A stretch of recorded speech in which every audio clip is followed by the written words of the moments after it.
کہاں وہ دور جب مسلمانوں کو اکانومی مضبوط ہوتی تھی، 25% دنیا کا اورنگزیب عالمگیر رحمۃ اللہ علیہ ادا کرتے تھے، اور انڈیا میں جو اکانومی تھی نا، یہ جتنے مورخین ہیں سب اس پہ متفق ہیں، سب کے سب لکھتے ہیں، چوٹی کے مورخین کہتے ہیں کہ انگریز ہندوستان کی اکانومی کو نہیں سنبھال سکے۔ انہوں نے پیسہ کہاں دیکھا تھا؟ ان کا ظرف کیا تھا کہ وہ خرچ کرتے؟ ان کی ہمتیں پست تھی، ان کے حوصلے پیسہ خرچ کرنے کے تھے ہی نہیں، اس لیے اس اکانومی کو انہوں نے ڈبویا۔ یہ مستقل ایک موضوع ہے کہ بچے ہمارے اس پہ محنت کریں کہ ہندوستان میں انگریزوں نے آ کے اکانومی کا کیا کیا تھا۔ اکانومی کا یہ انہوں نے کیا کہ 1876 سے 78 تک انگریز یہاں کی گندم اور یہاں کا اناج اپنے یہاں بھیج دیتے تھے، اور لگ بھگ قحط جب پڑا ہے تو بنگال میں، بہار میں، اڑیسہ میں اور صوبوں میں 70 لاکھ کے قریب آدمی مر گئے بھوک سے۔ لوگوں نے اپنے بچے بھون ڈالے، اور لوگوں نے ایک دوسرے کا گوشت اتار لیا کھانے کے لیے۔ یہ کرم تھا ایسٹ انڈیا کمپنی کا، انہوں نے ساری گندم اٹھائی اور انگلینڈ بھیج دی، اور بنگال کا قحط جو 1770 تک جاری رہا، کمپنی کے افسران جو تھے انہوں نے خوب اس کا فائدہ اٹھایا۔ چاول 1 روپے کا ایک سیر بیچتے تھے، 16 چٹانگ، اور کمپنی کے زمانے میں 120 روپے کا سیر کر دیا۔ اور جونیئر آفیسر اس نے کارنیلس، اس نے 60,000 پاؤنڈ یہاں سے کما کے انگلینڈ اپنے گھر کے لیے بھیجے، بہترین گھر بنایا۔ 2000 سال انڈیا کی تاریخ میں 17 دفعہ قحط پڑا تھا، اور ایسٹ انڈیا کمپنی 120 سال رہی اور 34 دفعہ قحط پڑا۔ اور قحط کے زمانے میں مغل جو تھے،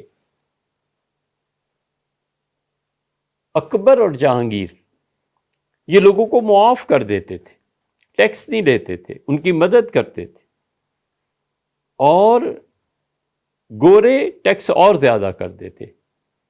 وارن ہیسٹنگز اس نے لکھا ہے، کہتا ہے خود کہ 1 کروڑ کے قریب افراد بھوک سے مر گئے تھے، اور لوگ روٹی کی خاطر اپنے بچوں کو مارکیٹ میں فروخت کرتے تھے۔ یہ ایسٹ انڈیا کمپنی کے کارنامے ہیں، اور یہ گوروں کے کارنامے ہیں جو انہوں نے انڈیا میں آ کے کیے تھے۔ ہاؤس آف کامنز 1813 میں تھامس منرو، جسے 1820 میں مدراس کا گورنمنٹ نے بنا دیا تھا، اس نے کہا کہ برطانیہ میں جو اتنی ملیں لگ گئی ہیں اور کپڑا بن رہے ہیں اور سب کچھ ہو رہا ہے، آخر ہندوستان والے یہ کپڑا کیوں نہیں خریدتے؟ تو اسے پتہ چلا کہ ہندوستانی کپڑے کوالٹی میں اس سے اچھے ہوتے ہیں۔ ایک آدمی نے اسے کہا، میں 7 ایئر سے انڈیا کی بنی ہوئی ایک شال استعمال کر رہا ہوں، اور آج تک نہیں ہے۔ تم یورپ سے بنی ہوئی کوئی ایسی شال مجھے لا دو تو میں تحفے میں بھی قبول نہ کروں۔ تمہیں کیا پتا ہمارے ہاں لوگ کتنی محنت سے کپڑا بنتے ہیں۔ ایسی پالیسیز بنائی گئیں کہ ایکسپورٹ جو 1815 میں 25 لاکھ پاؤنڈ تھی، 1822 میں صرف 7 برس کے اندر 48 لاکھ پاؤنڈز ہو گئی۔ آکسفورڈ کے ٹیچرز آئے اس دوران میں اور لکھ کے دے کے گئے کہ دلی کے اسکولوں میں، مدارس میں جو کچھ پڑھایا جاتا ہے، آکسفورڈ کے ایجوکیشنل سسٹم سے بہتر دلی کا سسٹم۔ یہ سب حقائق آپ کو کتابوں میں ملیں گے۔ اور اب مصیبت یہ ہو گئی کہ ہماری ملیں جو کپڑا بن رہی ہیں وہ ہندوستان والے قبول نہیں کر رہے، اور تھانوں کے اور کپڑے کے ڈھیر لگے ہوئے، اور وہ علاقے جو سمندر کے قریب ہے وہاں کپڑا خراب ہو رہا ہے۔ اور آخر پھر سوجی انہوں نے کہا بس یہ کرو کہ جتنے جلائے، آپ نے کبھی تانا بانا دیکھا ہو جلائے کا تو آپ کو صحیح اندازہ ہو جائے گا، اس میں انگوٹھے کا بڑا کام ہوتا ہے کہ کس طرح سلائیاں آگے پیچھے کی جاتی ہیں۔ انہوں نے کہا پورے انڈیا میں کوئی تمہیں نظر آ جائے جو کپڑا بن رہا ہے تو اس کا انگوٹھا کاٹ دو۔ بس یہ انہوں نے کیا اور بے رحمی سے انہوں نے تباہ کر دیا۔ کوئی جولاہا کپڑا فروخت نظر آ جاتا کہ کپڑا فروخت کر رہا ہے، اس کو لیتے اور بلا تکلف ٹوکا مارتے اس کے انگوٹھے پہ اور انگوٹھا ختم کر دیتے۔ اس طرح سے جا کے انہوں نے اپنا کپڑا ہندوستان کو دیا۔ آمدنی میں مغلز جو تھے وہ 40% ٹیکس دیا کرتے تھے، انہوں نے باوجود کچھ نہ دینے کے، مغلز اسکول دیتے تھے، مغلز مساجد دیتے تھے، معابد دیتے تھے، مندر بناتے تھے، لوگوں کو کھانے ملتے تھے، لوگ ہیروں کا کاروبار کرتے تھے، کوئی ایک چیز تھی، انہوں نے کچھ نہ دینے کے باوجود 66% ہر ہندوستانی پہ ٹیکس لگا دیا۔ اور یہ جو ٹیکس کا اب تک شور ہے نا کہ ٹیکس وصول کرو، ٹیکس وصول کرو، لوگ اسے گناہ اور خدا کی نافرمانی سمجھتے تھے۔ انہوں نے جب اسے 66% کر دیا تو پھر بہت بہت زیادہ روزمرہ کی اشیاء پر بھی انہوں نے ٹیکس لگائے، اور نمک پہ اتنا ٹیکس لگایا کہ لوگ بے نمک کے کھانا کھانے لگے۔ نمک جو آتا تھا اس کی پیداوار آدھی رہ گئی۔ کانوں سے نمک اور سمندر کا نمک جو خشک ہو کے آتا تھا، اس سے غریب لوگ جب بغیر نمک کے کھانے لگے تو اس پہ صحت کے جو اثرات مرتب ہوئے وہ یہ ڈاکٹرز بتا سکتے ہیں آپ کو کہ بے نمک کا کھانا کیسے ہوتا تھا۔ اور اسی طرح اس نے لکھا کہ shut out India's finished textile from British markets, اور انہوں نے لکھا کہ flooded India with products of Britain's power looms, British steam and science uprooted over the whole surface of Hindustan the union between agriculture and manufacturing industry۔ East India company کے director تھے، انہوں نے کہا کہ ہم نے پورے انڈیا کو زراعت سے نکال دیا اور صنعتی ملک پیدا کر دیا ہے تاکہ انگلستان کا مال ہندوستان میں آ کے فروخت کیا جا سکے، اور ان کی وہ آزادیاں بھی ختم کرو اور ان کی خواتین وغیرہ وغیرہ۔ اسی لیے وہ کہتا ہے India is thus reduced from the state of manufacturing to that of an agricultural country۔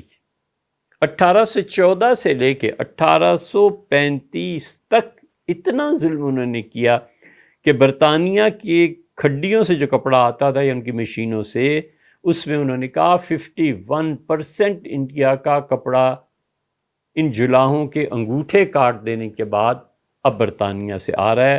اور ڈھاکہ جو سب سے بڑا مرکز تھا، اور ڈھاکہ جہاں کی ململ جرمنی کی شہزادیاں اور لوگ پہنتے تھے، اور جرمنز جس ململ پہ فخر کرتے تھے، وہاں پہ سب سے بڑا مرکز، وہاں کی آبادی 1.5 لاکھ سے کم ہو کے صرف 20,000 رہ گئی۔ ایسا قحط پڑا کہ لوگ بھاگے کہ کپڑا بنتے ہوئے نسلیں گزر گئیں۔ اب کپڑا بنے تو کس طرح سے بنے، انگریز کو پتہ چلے تو انگوٹھے کاٹ دیتے ہیں، اور پھر آگے بکے گا کیا اور کھائیں گے کیا۔ 1.5 لاکھ ڈھاکہ کی آبادی 20,000 رہ گئی تھی، اور ایسی بدترین صورتحال پیدا کی جس کو پڑھ کے روح کانپتی ہے کہ جہاں جہاں انہیں جولاہے ملے، جہاں جہاں ریشمی اور جہاں جہاں سوت کی کھڈیاں ملیں، انہوں نے وہاں پر مار کے لاشیں پھینک دیں، حتیٰ کہ لوگ گزرتے تھے اور ایک برادہ دیکھتے تھے، ایک دوسرے سے کہتے تھے یہ بھی انگریزوں کا مارا ہوا ہے، یہ بھی انگریزوں کا مارا ہوا ہے۔ تدفین تک کی اجازت نہیں دی کہ دفن کر دو اپنے مردوں کو۔ انہوں نے کہا یہ رکھو تاکہ عبرت حاصل ہو کہ انگریز دنیا کا حاکم ہے اور اس کا سورج نہیں ڈوبتا کہیں بھی، اور جو ہماری باتوں کو نہیں مانے گا اس کے ساتھ یہ ہوگا۔ اور 1771 میں کمپنی کے پاس 187 وہ آفیسرز تھے جو انہوں نے انگلینڈ سے منگائے تھے، اور یہ 187 آفیسرز 3 کروڑ ہندوستانیوں پہ حکومت کرتے تھے۔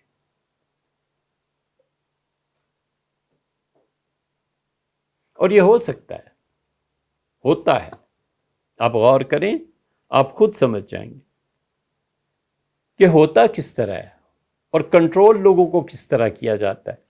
57 کی جنگ آزادی میں جب ناکام ہو گئی تو انگریزوں نے کہا ان سے بدلہ لینا ہے۔ پہلا سال، 3 سال گزرے، پہلے سال میں برطانیہ سے آرڈر آیا کہ جو ملے قتل کر دو۔ بے شمار دیہات کو جلا دیا گیا، الہ آباد پورا شہر نظر آتش کر دیا گیا، دیہاتیوں کو پھانسی دے دی گئی۔ بینک تو اتنے ہوتے نہیں تھے، تو لوگ اپنے خزانے زمین میں دفن کر دیا کرتے تھے، زمینیں کھودی گئیں، امراء کی حویلیوں میں بارود لگا کے اڑا دیا گیا، اور سارا سونا اور چاندی جو بالعموم حویلیوں میں سرمایہ کار بڑے لوگ زمین میں دفن کرتے تھے، گھڑوں کے گھڑے اور مٹکوں کے مٹکے سونا لوٹ کے ایسٹ انڈیا کمپنی کے فوجی لے گئے